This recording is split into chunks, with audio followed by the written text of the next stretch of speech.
Hey everybody, it's Jason Blaha here, and it's time for another Dadbod to Daddy training vlog, and today was back in Biceps Day. So again, because drop the carbs down, I'm going to work really hard on getting leaner, dropping a little bit of the water weight over the next few weeks. I'm going to keep the volume somewhat moderated, so again, that I don't overtrain, don't overtax anything, while still getting a good growth stimulus. So we really only did 13 sets today. And I think that's gonna be a lot of it. A lot of my bigger muscles, I'm really only gonna do 6 direct sets for them. So obviously, pull-ups and rows are a bicep exercise. So biceps are getting 12, but really the curls are the main ones.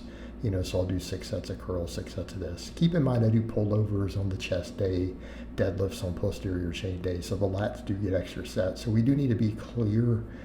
Most of the major muscles are still getting around 9 sets, and then some of them are getting about 12, depending upon what I'm doing. So again, I'm doing the 5-day split, because I've had some people say, what's your split? I'm confused. Well, look at the vlogs. Look through the week, the Monday through Friday vlog, and you'll see where they're titled. I put dates on every one of these vlogs.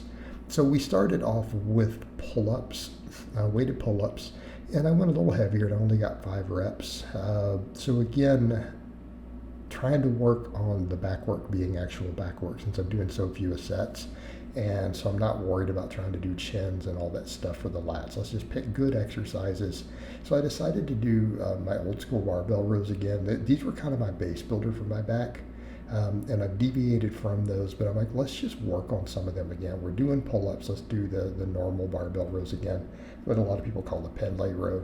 A barbell row is done off the floor. Bent over row when you're bent over and hold on to it. And I've always had people who don't like the way I do these, and I always get a laugh because I'm like, look at my back. They work great for me. Plus they carry over to deadlifting. They're great exercise. So I did them heavy though, and trying to do as strict as I can down, and I wanted to be in that 5 to 8 rep range. So I went, a little heavy, went with 245 on these, and really I can only get about 5 reps. So I did 5 reps on each of these. So the trick, notice on each rep I turn the elbows out at the bottom. Why? That's how we get better lat recruitment. I get people who are like, but they don't put a stretch on the lats. I'm like, they do, if you fully extend the lats. And the trick is you need to make sure the scapula come apart at the bottom. And that's really the key to making these grow your lats. So again, exercise I like, exercise I've always been a fan of, and I haven't done in a little while. And I've gotten pretty strong at these in the past. I've done 10 rep sets with this weight before. But keep in mind I haven't done them lately. Plus I'm trying to do them a bit stricter here. Trying to do them, relatively strict considering the heavy weight. So, again, they felt good in my back, and let me put a little more attention. So I am doing a lot of the work this week. I'm going a little heavier on stuff for a little fewer reps. Trying to focus on mechanical tension, not creating too much metabolic fatigue, because I'm not bulking or anything. I'm not on really high carbs. There's probably not a lot of benefit to that. If I want to burn extra calories, I can just go walk. Okay, get up and move around. That's how we burn through the calories, outside of the diet. So I want, again, the training to be very hard. I want every rep to count for now with what I'm doing, right? So again, we get in to do 12 really quality sets on most of the days, and then we do some ab work at the end. So the barbell curls, this weight is the heaviest weight I can possibly do strict. And that first rep is a little bit hard to maintain strictness, but I'm trying to be really strict, and we do a full range of motion on this. So that means we lock at the bottom, right? We lock it all the way at the bottom, and then bring it up under control, and we bring it to the face. Why do we do that? Because the long head of the bicep, that is one of the functions of it, is that first 30 degrees of that shoulder flexion that happens there, right? Your long head is involved. Whereas in the short head is really only involved with flexion of the elbow, right? And the long head is too. So again, I'm just trying to make sure that this exercise is my big bicep movement, my big primary movement, trying to make sure I work the whole bicep as much as possible. Because in the preacher curls, we isolate it a little bit. Once we get to the preacher curls next, then we're down to just the elbow joint. So we do this first as our big movement. and then we isolate it further with the preachers. Now, this is still somewhat of an isolation movement because we are doing it strict. We're not allowing a lot of swinging or cheating. So again, it's still relatively strict isolation movement, but of course we go to the preacher curls, it gets more so. Today, for some reason, I was struggling with hitting the things until the third set. I guess I just had to find my right groove as far as how I was laying back.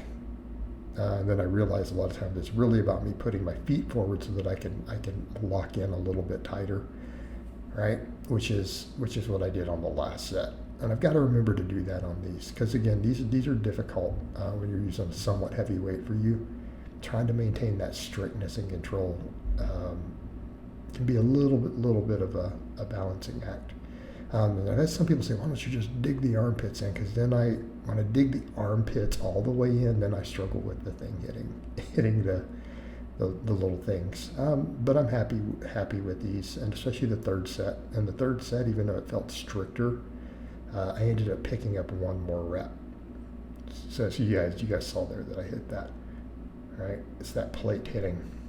So I think on these two, what I may want to do just to help avoid that, I might want to avoid the bigger plates. So something for me to think about on that, right? Maybe put just smallers on there, put 10s on instead of those big 25s. Yeah, might be what we need to do to make sure that doesn't happen. It's just the design of the bench. This particular bench, it doesn't have them really close. They're out far, and my easy bar goes all the way to the edge. Issues I didn't have when I used the dumbbells. But we may want to consider going back to dumbbells on these, right? And I've thought about that, and I very well might do that. Go back over to dumbbells with this because they work super well. And I've been doing the easy bar for a little while. I originally was doing dumbbells on these, and I went to the easy bar. But I think we're at that point where I might run these again with just dumbbells for a while. Again, just for that further isolation, balancing it on each arm. Okay, always lead with the left and get it to determine our rep count. It's going to be my left bicep, the one I previously tore over 20 years ago now. But yeah, that last set, I managed to get another rep and definitely took it to failure there because once it comes down, that's it, we're done. And then I did my set of hanging leg raises at the end, which I try to do at least one set of these every workout at the end for the grip training, for the ab work, the extra shoulder health, right? Just because of the dead hang and pulling those shoulders into that position. And these are getting better and better. All right, guys, but that's really all I have to say on that today. I hope it's been informative, and I'll talk to you guys and gals next time.